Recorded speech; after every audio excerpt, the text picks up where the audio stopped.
Hello student, कैसे हैं आप? आई होप आप सभी अच्छे होंगे। प्यारे बच्चों, आज हम करेंगे कक्षा 7 के हिंदी के पाठ 14 को। इस पाठ का नाम है बच्चों, मत ठहरो तुम्हें चलना ही चलना है।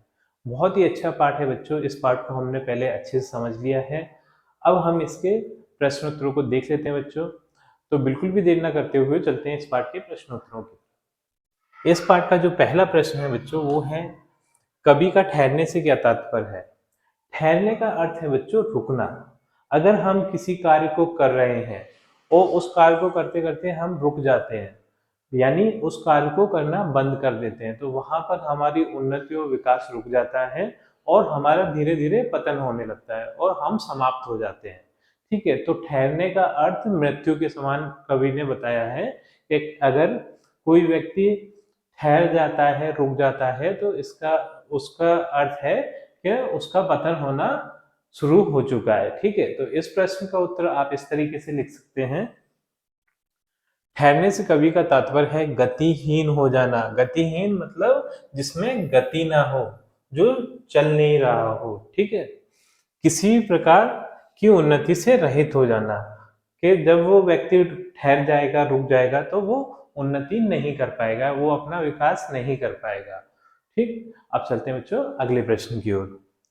जो ख नंबर वाला प्रश्न है वो है हमें अपने साथ किन्हें लेकर चलना चाहिए। तो हमें अपने साथ बच्चों अपने आसपास के लोगों को लेकर चलना चाहिए, यानी जमाने को लेकर चलना चाहिए, जिससे कि हम अपना तो विकास करें, साथ साथ में जमाने का भी विकास हो। ठीक है, हम जिससे कि हमारे देश का भी विकास होगा। और जो दबे कुचले पिछड़े लोग हैं उनको भी आगे बढ़ाना चाहिए, क्योंकि ऐसे लोगों को अगर हम आगे बढ़ाते हैं तो हमारा देश भी आगे बढ़ता है। तो इस प्रश्न का उत्तर आप इस तरीके से लिखेंगे, हमने हमें अपने साथ जमाने को लेकर चलना चाहिए। ठीक है, जमाने का अर्थ है आसपास के लोगों को। ठीक, साथ ही पिछड़े हुए लोगों को भी आगे बढ़ाना चाहिए। जो पिछड़ चुके हैं उन लोगों को भी हमें आगे बढ़ाना है। ठीक है, उन्हें उत्साहित करना है, उनको उनकी मदद करना है, जिससे वो भी आगे बढ़ पाए। ठीक, ऐसा नहीं है सिर्फ हमें अपना ही अपना विकास करना है, हमें अपनी ही उन्नति करना है। सिर्फ हम केवल अपने बारे में ही ना सोचें, हम औरों के भी बारे में सोचें। ठीक है, अब देखते हैं बच्चों अगले प्रश्न को। जो ग नंबर का प्रश्न है वो है जीवन की बाधाओं को कैसे दूर किया जा सकता है।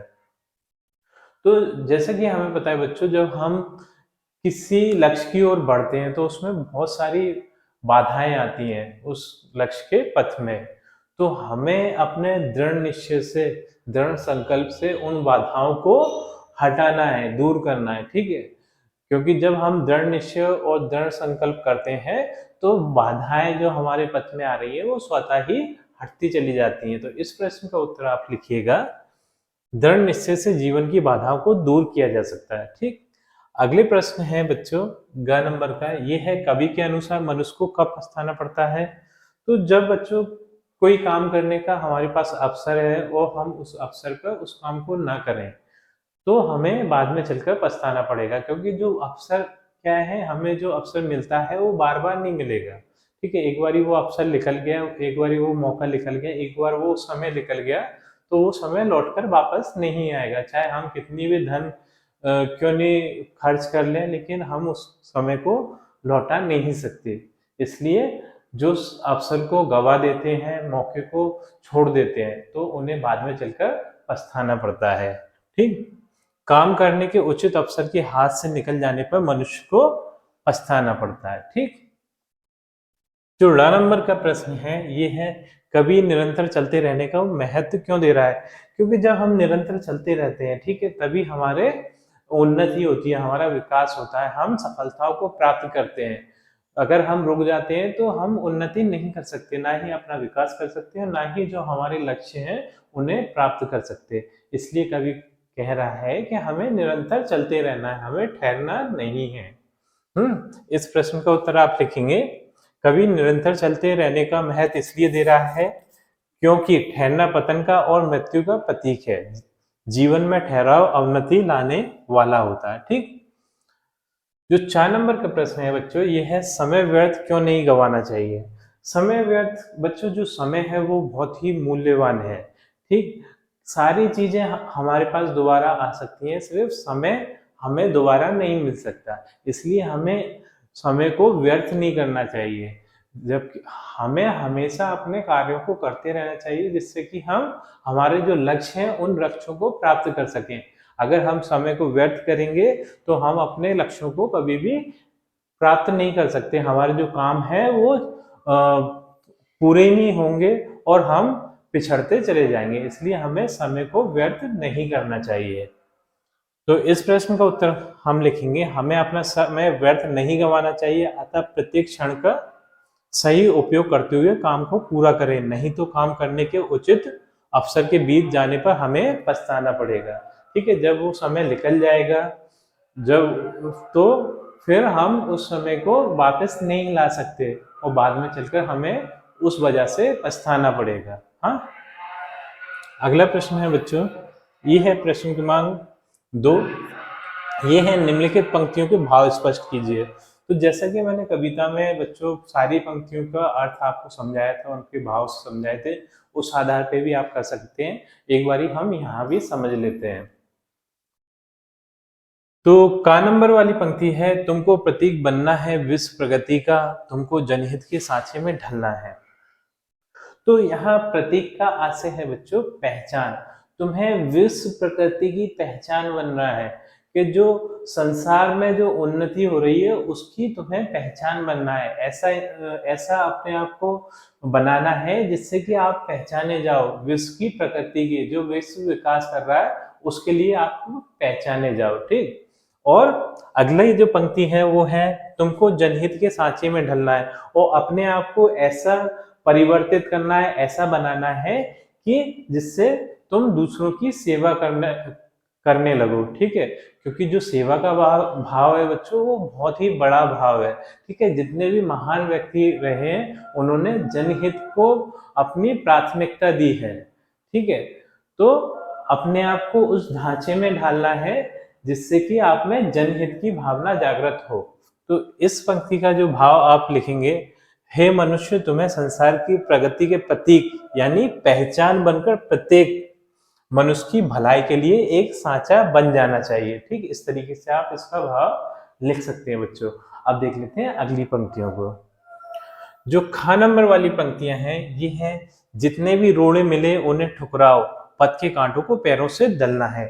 मतलब तुम्हारे पथ में जितने भी बाधाएं आ रही हैं उन्हें ठुकरा दो, और ठुकराने का मतलब लात मारकर उन्हें हटाना। ठीक है, ठुकराना, जैसे कि हम किसी रास्ते पे चल रहे हैं, वहां पर कोई ऐसा पत्थर आ गया जिसने कि हमारा रास्ता रोक लिया, तो हम क्या करते हैं उसे लात मारकर ठुकरा कर एक साइड कर देते हैं और हम आगे बढ़ जाते हैं।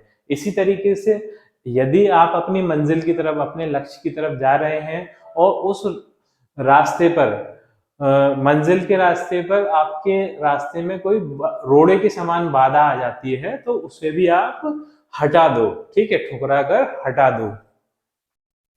और पथ के कांटों को पैरों से दलना है।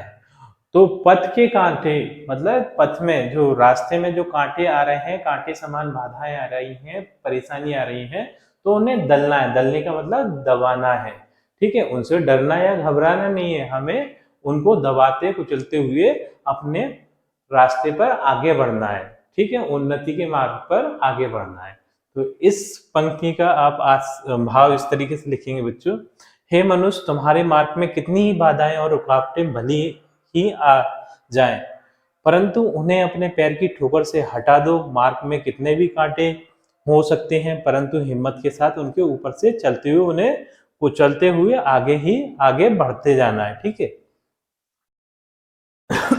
सॉरी।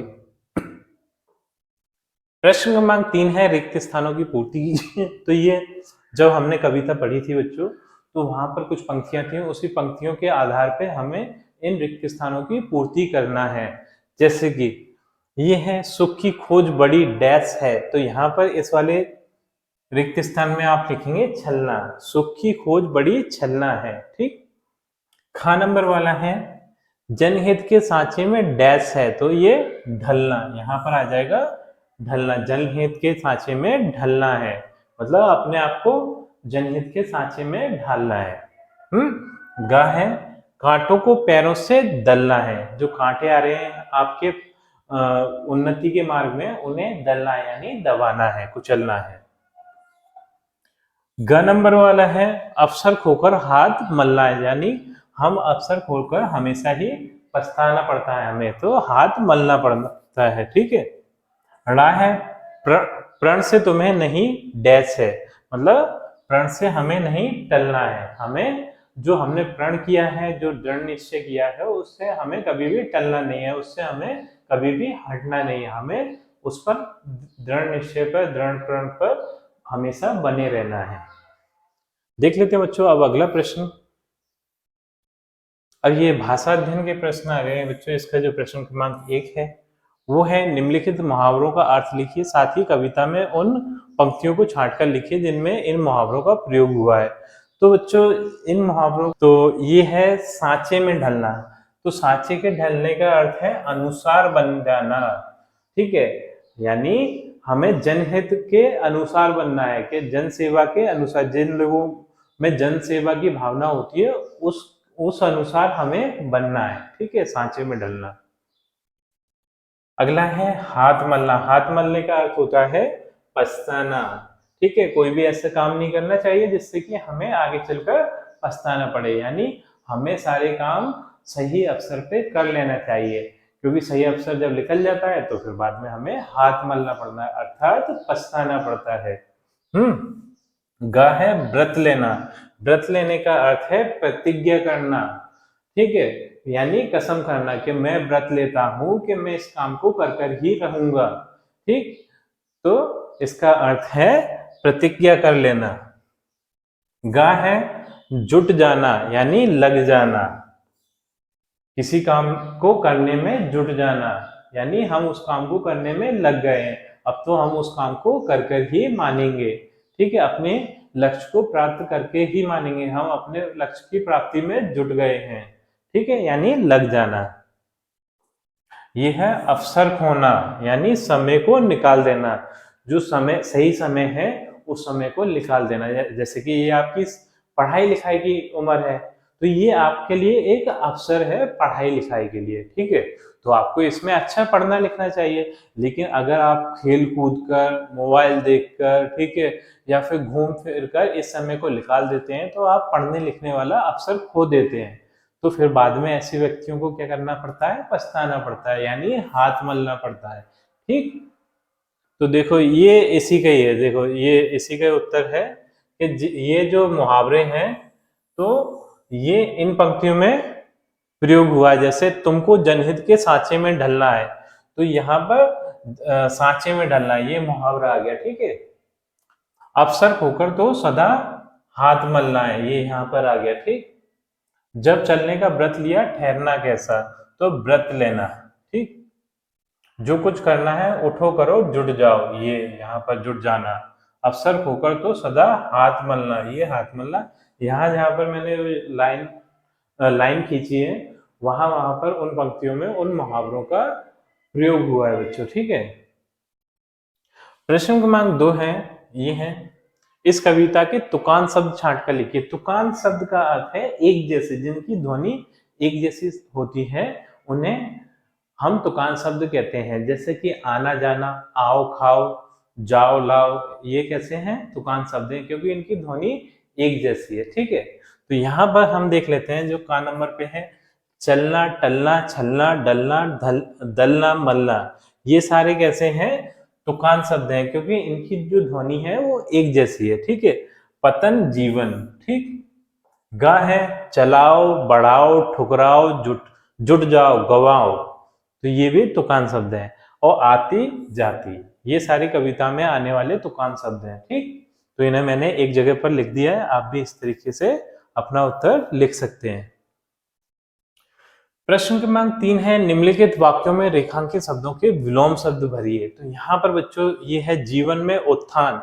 उत्थान, ये यहाँ रेखा है, उत्थान और डैश आते ही रहते हैं। तो उत्थान मतलब होता है उन्नति। ठीक है, और पतन का मतलब होता है अवनति। ठीक है, तो उत्थान का विलोम क्या होगा, पतन। इस तरीके से आप कर सकते हैं। जो खा नंबर वाला है वो है कहीं भी अधिक ठहरना अच्छा नहीं, हमेशा प्रकृति के पथ पर डैश अच्छा है। तो यहाँ पर ये ठहरना, ठहरने का मतलब रुक जाना, ठीक। तो रुक जाने का विलोम क्या होता है? चलना। हाँ, तो इसका विलोम हो जाएगा चलना, ये यहाँ पर लिख दिया है। ग नंबर वाला है पशु पक्षी भी अपना हित डैश जानते हैं। तो हित का मतलब होता है अपना लाभ, ठीक है। ये इस शब्द का हमें विलोम लिखना है, तो हित का हो जाएगा अनहित। तो यहाँ पर आप अनहित लिख सकते हैं। ग नंबर वाला है असफलता के बाद डैश का मिलना एक प्रक्रिया है।